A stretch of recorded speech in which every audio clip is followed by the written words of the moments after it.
Hello, তুমি কত নম্বর রুমে আছো এটা আমি খুব ভালো করে জানি। হয়তো আমার আশেপাশেই আছি, তুমি ঘর থেকে বেরোলে আমার দেখতে পারবা। তুমি এখানেও চলে আসছো? তাহলে আর কই যাবো? আচ্ছা, এখন একটা কাজ করি, আমি একটু তোমার রুমে আসি, তোমার সাথে একটু কথা আছে। আর তুমি কি পাগল নাকি?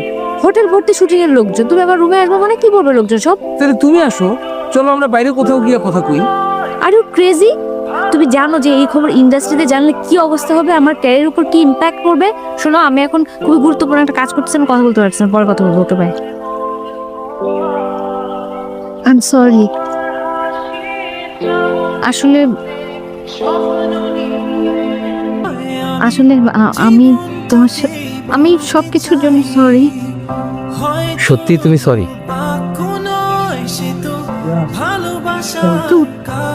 তুমি তুমি ওকে এসএমএস পাঠাচ্ছো যে তুমি চলে যাচ্ছ? কেন, আমাদের দেখে খুশি হওনি? তাহলে আমি চলে যাই। আর মানে আসলে আনএক্সপেক্টেড তো। আমি তো মনে হচ্ছে তুমি এতক্ষণ কোথায় চলে গেছো। চলেই তো গেছি, মাঝপথে গিয়ে একটা কোথায় যেন একটা টান খাইলাম, মনে হলো সুতাটা এখনো ছিঁড়ে নাই, তাই আবার চলে আসছি।